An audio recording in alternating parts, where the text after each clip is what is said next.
North Korea's offered details of its first intercontinental-ballistic-missile test in nearly a year as concerns rise that the North could make a leap in its weapon capabilities with Russian support.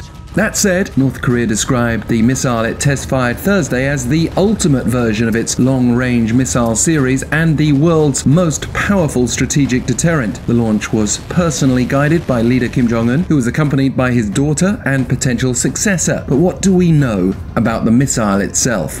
Known in North Korea as the new Hwasong-19 ICBM, the North said it traversed over 1,000 kilometers at a maximum altitude of 7,687.5 kilometers, even higher than reported by outside observers. Its flight time of 5,156 seconds confirms the assessment that this was the longest ever flight time for a North Korean missile, pointing to a possible booster upgrade, and we can only speculate over whether Russian technology is involved.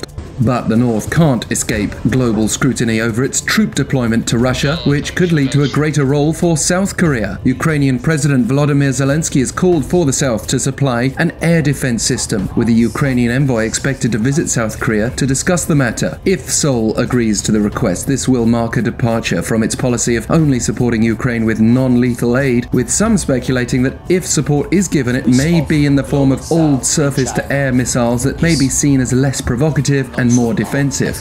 Meanwhile, the Ukrainian government's officially named 3 North Korean generals who it said have been deployed to Russia alongside 500 officers and thousands of troops. The 3 generals are someone we mentioned already as being in Russia: Colonel General Kim-Yong-bok, who's in charge of North Korea's special forces, along with Colonel General Ri-Chang-ho and Major General Sin-Kum-cheol, all senior figures reflecting how seriously the North is taking this deployment. In the case of Kim and Ri, both are known to have been close to leader Kim Jong-un. Yet there have been conflicting reports on whether North Korean troops have actually engaged with Ukrainian forces yet. President Zelensky says that's yet to happen, but he expects it within a few days. And US intelligence also points to as many as 8,000 North Korean troops being deployed to Russia's western front line, Kursk region, as according to Secretary of State Antony-Blinken, they are expected to enter into combat in the coming days.